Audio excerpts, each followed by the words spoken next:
Straight all day. You're now tuned in to the show where you learn the discipline to show up day after day to do the work, the confidence to put yourself out there boldly and authentically, and the mental toughness to continue showing up, doing the work, putting yourself out there even when the success you've expected to achieve is yet to be achieved. And on top of all this, you get a huge dose of personal initiative, and that is, if you didn't know what it was, that is the go-getter energy that moves anybody out there, including yourself, actually especially yourself, to go and make things happen instead of waiting for things to happen. And what we do here, we take all of those elements that I just told you about and we put them together into one bundle, one package, one mindset, one philosophy, one show, one university. This daily masterclass that is called Work on Your Game. My name is Dre Baldwin, also known as Dre All Day, and welcome to the show. I'm going to tell you right now that today's episode is brought to you by the good folks at Work on Your Game University. I'm one of them. Maybe if you're listening, you're one of them as well. Over there at Work on Your Game University, what we do is we provide you the mindset that you just heard about, the strategy, the accountability, and the action plans and all the overall frameworks to take your game from where it is right now to the next level that you want to get it to, simply because we're all on the clock. We don't all have forever to get to where we want to get to. So learn more about that. Go to workonyourgameuniversity.com as you listen to what I'm saying here today. And please make sure you leave a review of the show while you're listening. All that being said, today's topic is how not to change people's minds. Now, this topic here is actually a trick topic. Okay, this is kind of like an oxymoronic topic because the things I'm going to share with you here today, none of these things work. All right, now usually I'm giving you some points of things that work. I tell you, hey, here's how to do this. Here's how you can do this thing. I mean, just the last couple of days. Here's how to discern when something is hard, why it's hard. Is it hard because you should do it? Is it hard because you shouldn't do it? I told you how to make discipline easy, and I gave you steps to doing it. I told you how to find your voice, and I gave you the steps for making that happen. I've told you in episode 1387 how to not be a bitch. I told you in episode number 1334 how to find a job when you're looking for one. I told you in episode 1113 if you're going to do something, go ahead and do it. I told you in episode 1051 how to make sure that your drive and your goals are matching. I told you the day before that, episode 1050, how to be the supplier of energy in life. So I'm usually telling you how to do things in a successful way. Today, I'm going to point out some things that absolutely don't work so that you can catch yourself if you're doing them and you can stop. You can cease immediately. You can shut down your operation. These points I'm going to give you here today usually do not work. These are failing strategies, okay? But if you insist or you want to try to change people's minds and you want to fail, then you can go ahead and do these things I'm going to tell you here today. So be forewarned. So everything I'm saying here today, if you catch yourself in an argument or a back and forth with another person and you're doing any of these things, understand that you are on your way to failure. You will not succeed. If you do achieve a victory, it will be a Pyrrhic victory, meaning you will feel successful in the moment, but in the long run, you will lose more than you gained. Okay? Or if you see someone else doing this, understand that they're on their way to failure as well, even though they may seem to be winning in the moment. All right, point number one, the topic once again is how not to change people's minds. Number one way to not change another person's mind is to insult that person.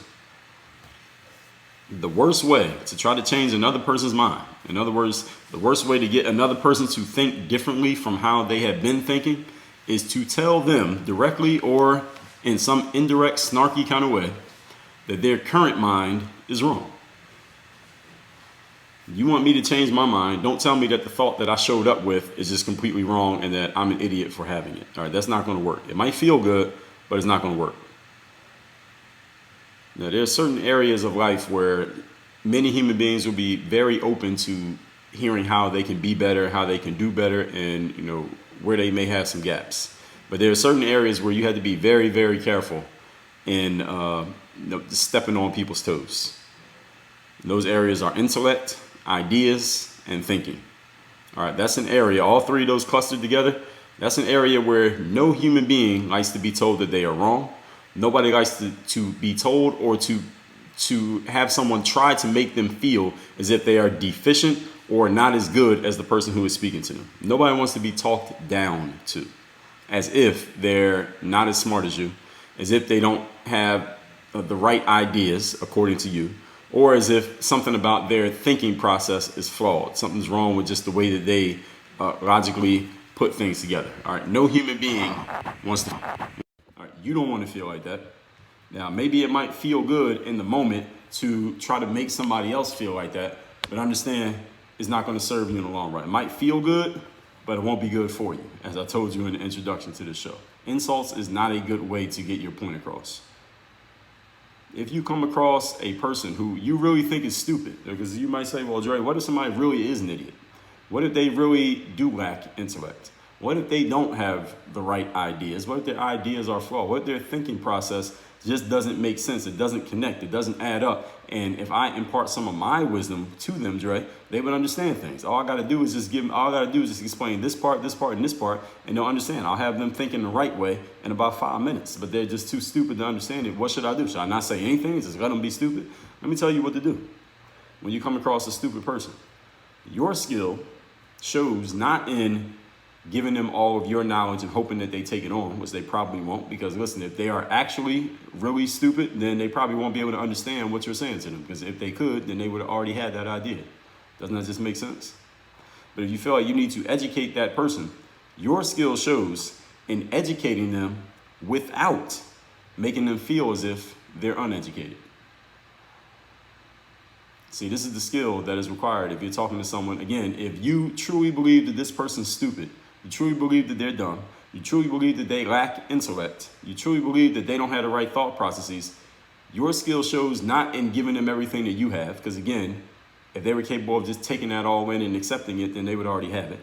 Your skill is in educating a person without making them feel as if you think they're uneducated. Because as soon as somebody thinks that you think they're dumb, now they're not listening anymore, even if you have the right information.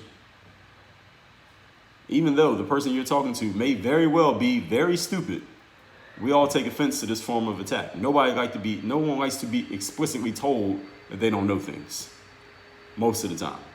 There's a small percentage of people at certain periods when they're in a certain state that they'll be open to being told they don't know something.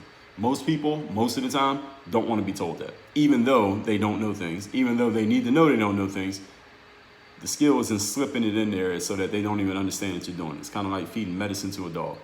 This applies to us, all of us as human beings. This applies to our ideas. This applies to the things that we support and many other things in that area. So do not tell someone that their idea is wrong. Don't tell them that the cause or the person that they choose to support is wrong. Do not tell them that they themselves are wrong. Don't do that. Those are all failing propositions. Usually, if someone is trying to change another person's mind and they open with this, or the conversation is not really getting as far as they want it to go, and then they resort to insulting, telling them that the person's wrong, their idea is wrong, what they support is wrong, usually the whole conversation dies at this point, because you have just stepped into conversation quicksand of insulting another person. People get way too emotionally engaged in their own point to not delve into the lower levels of communication when they start these lower levels of communication, such as insulting, because they're so emotionally engaged in getting you're so emotionally engaged in getting your point across to another person who just doesn't see things the way that you see them, that you step into that quicksand because you run out of material.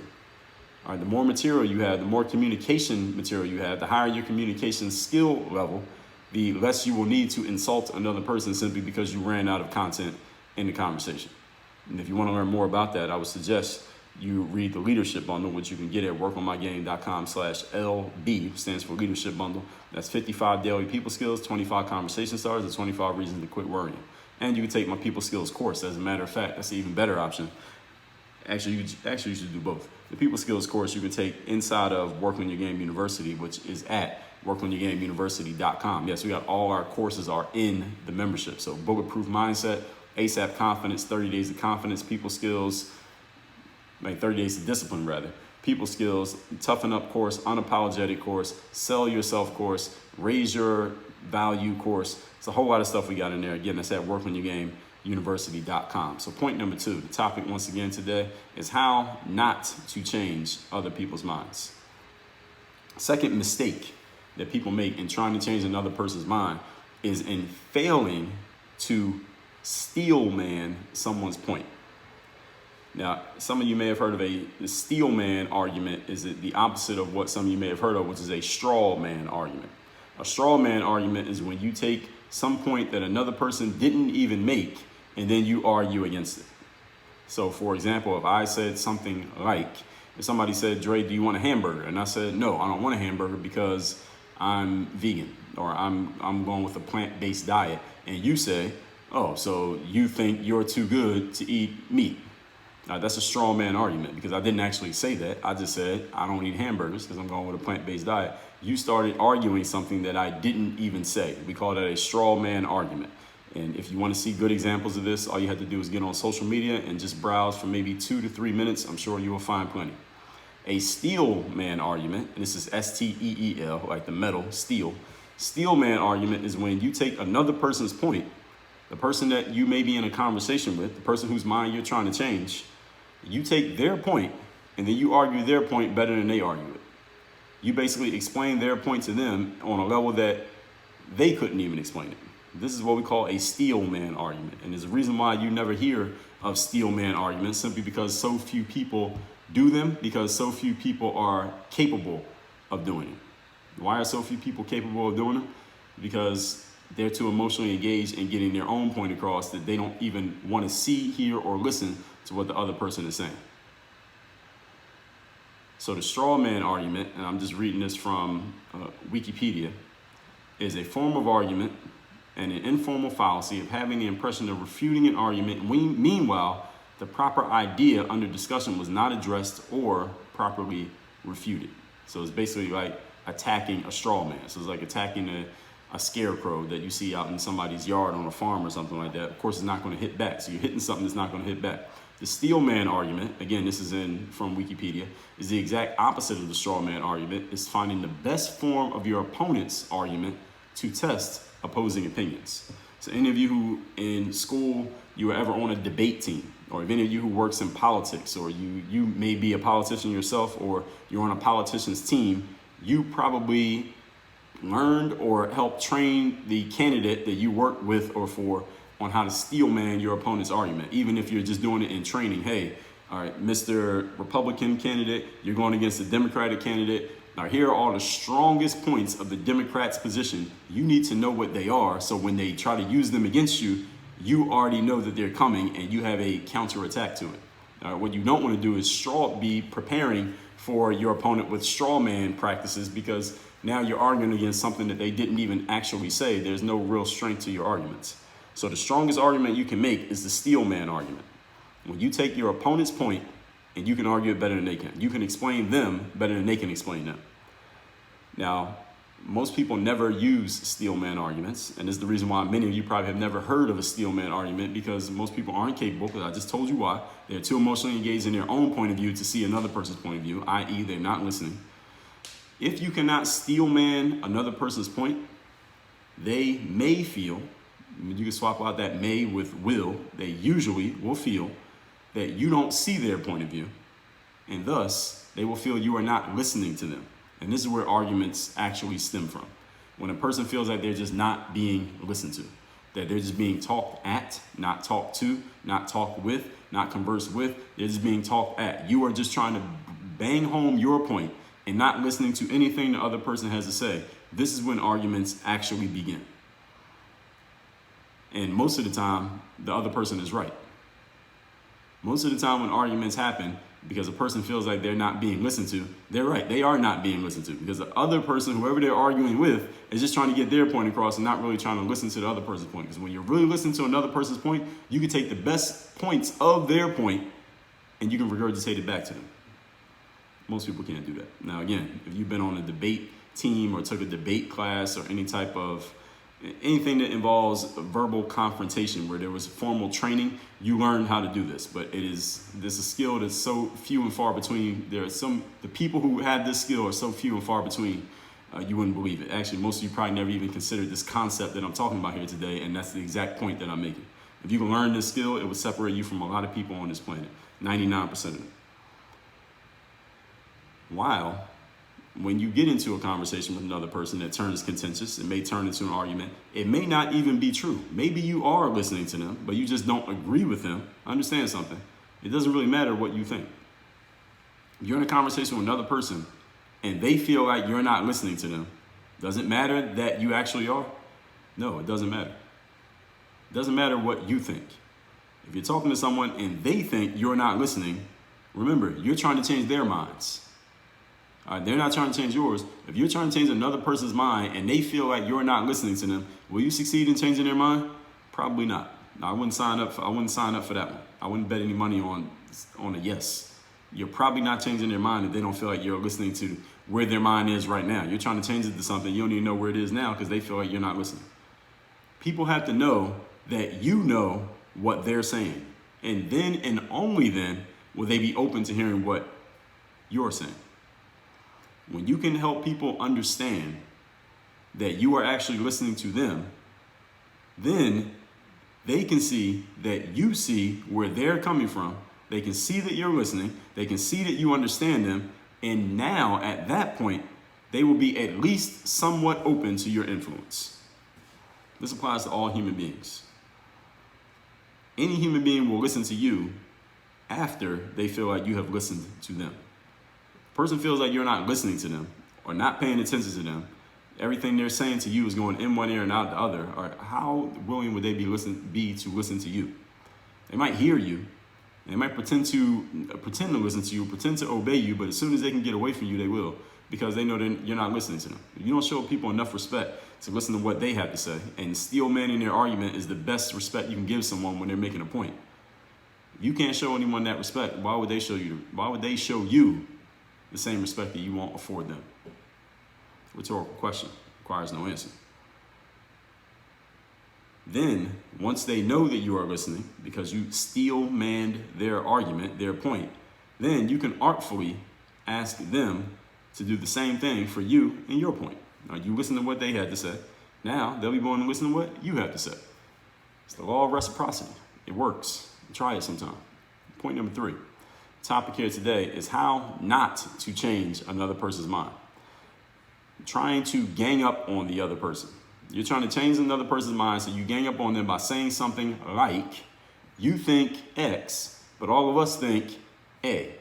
So all of us think differently from how you think. So this is proof that you're wrong. Ha ha ha. Look at all these people who think this way. You're the only one who thinks this way. So that must mean that you're wrong, because it's 3 of us who think, we think left, you think right, and it's 3 against 1. So obviously you can't have the right idea.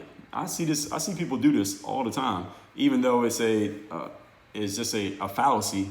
The whole argument is based on a fallacy. Just because a bunch of people had the same opinion doesn't make the opinion right. There have been plenty of opinions in the history of mankind that, looking back on them, we knew they were the wrong opinions, but a whole lot of people believed them for a long period of time. There was the opinion for a long period of time on this earth that the earth was flat. And if you got in a ship, or you swam, I guess, past a certain point, you will fall off the edge of the earth into the oblivion of the galaxy and never be seen or heard from again. But eventually people proved that was incorrect, or at least some people proved that it was incorrect. There's some people who still believe. There's some people who still believe that the earth is flat. All right, that if they run far enough or drive far enough, they'll just fall off the edge of the map. Who knows? But you get the point that I'm making here. All right, there were certain laws and certain rules that were in place, and the country of the United States and other countries around the world that prevented certain people from having certain rights. And those were, at the time, they were accepted as true. They were accepted as right. They were accepted as just. And there were plenty of justifications for them. And a whole lot of people believed them. The majority of people believed in these laws and rules that were in place, that nowadays we look at them and say, wow, that's crazy that a bunch of people believe that. But at the time, that's what it was. So just because a bunch of people believe in something does not necessarily make it right. It doesn't make it true. And it damn sure does not make it a fact. It just makes it an opinion. A widely held opinion is still an opinion.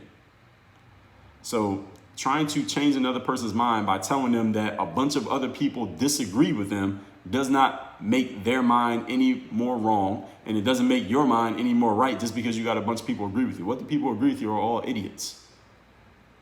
Does that make you any more right? Does that make you smarter? What the people who agree with you are all people who have just as little information as you have. Does that make your information more accurate? See, this is the kind of thing that kids do in elementary school, right? All right, it's 5 of us who believe this. You're the only one, so you must be wrong. Now, I get it if you're 6 years old. But nowadays, I see the adults doing it on social media. Episode number 1605, I told you how the adults have failed the youth. So any adults who are listening to this right now, please go listen to episode 1605 so I can tell you how we as adults have failed the youth, because we're supposed to be setting certain examples and we seem to be going backwards while the kids are growing up, we're growing down. Trying to embarrass or bully another person into agreeing with you will lead to one of three outcomes. One is that they will hate you forever for even trying. Two, they may pretend to agree with you just so you can leave them alone and shut the hell up. Or three, they become even more steadfast in their opinion, the exact opposite of what you were actually aiming to do. Because remember, the topic is how to change another person's mind, or how not to change another person's mind. So if your goal was to get another person to think the way that you think, trying to embarrass them or bully them out of their opinion is probably going to lead to the exact opposite outcome of what you want. And let me tell you what never happens when you try to embarrass or bully a person out of their perspective is that they never actually change their minds under your pressure and under your browbeating. Even though people try this every day, this is what people do. And usually of these three outcomes that I told you, hating you forever, pretending to agree with you just so you will leave them alone, or becoming more steadfast in their opinion, usually all three happen. If someone tried you right now, if someone tried to embarrass or bully you into agreeing with their point of view because they had the exact opposite idea of what you have, you will probably, first of all, not like this person for even trying. Number two, you may pretend to agree with them just so they can leave you alone and go away. And number three, you will become even more steadfast in the perspective that you already had simply because out of sheer perversity, they tried to get you to change your mind. This is just human nature. Doesn't mean that you're defensive. Doesn't mean that you're just doing it to do it. It's just human nature. All right, any person with any amount of strength of will, you try to force them to do something that they don't want to do, they will become even stronger in the thing that they do want to do simply because you pushed against them. You push against something that is going to push back. And in pushing back, it makes itself stronger. So when you try to change another person's mind by directly going head on and confronting / attacking that person or their idea or their way of thinking, they become even stronger in that idea or way of thinking simply because you forced them to by challenging them the way that you did. So these are all the ways to fail as we recap today's class. Here are all the ways to fail at changing another person's mind. None of these work. So if you have been using these, stop using them. If you're thinking about using them, don't ever use them again. And next time you catch yourself using one of these, stop immediately, do not pass go, and do not collect $200. Point number one, insults. This is the worst way to change a person's mind, telling them that their current mind, something must be wrong with it. Do not challenge people on the subject of intellect, ideas, and thinking. This is an area where no human being likes to be told that they are wrong or that they are deficient or they're not as good as the person talking down to them. Do not talk down to people. Even if you think they are stupid, the skill is in educating a person who is dumb without making them feel like you think they're dumb. Point number two, failing to steel man someone's point. In other words, failing to argue their point better than them. When you can take another person's point and point out all the strong points of their argument, they know that you are listening, they know that they have been heard, and now they are open to listening to you. But since 99.9% of people fail to do this in conversations, they usually do the opposite, which is straw man argument a person's point. In other words, take something that they didn't even say and start arguing against it. This is why most people fail to change other people's minds, even though that is what they claim to be their goal. When people know that they have been heard and listened to, then they will allow you to be heard and listened to. And then there can be a civil exchange. And maybe, just maybe, that person might be open to your influence and open to changing their minds. But if you fail to do this, and this is what 99% of people fail to do, you will not change anybody's mind because you clearly just suck at conversation. Point number three, trying to gang up on another person, i.e., all of us think this way, you think the other way, that proves that you're wrong, okay? Having a majority of people thinking one way doesn't make that way right. It doesn't make that way true. It does not make that way a fact. It just means a whole bunch of people think that way. Now, and this is a logical fallacy that a lot of people perpetuate, that just because a lot of people agree with them doesn't make anything true. All right, this is what kids do in elementary school. Again, if you're 7 years old, I get it, but if you're 35, this is not okay. Okay, in episode number 1605, I told you how adults have failed the youth. So every adult listening to this, listen to that show so that you know what way you may be failing the youth out there who are supposed to be looking to you as an example. Trying to embarrass or bully someone into agreeing with you will lead to one of three outcomes, probably all three. Number one, they will hate you forever. Number two, they will pretend to agree just so you can leave them the hell alone. Or number three, they will become even more steadfast in their opinion, which is the exact opposite of what you claimed to be after. And here's what never happens. They actually change their minds under your pressure and browbeating. Make better decisions. And join Working Your Game University. You can start right there at workingyourgameuniversity.com. We out.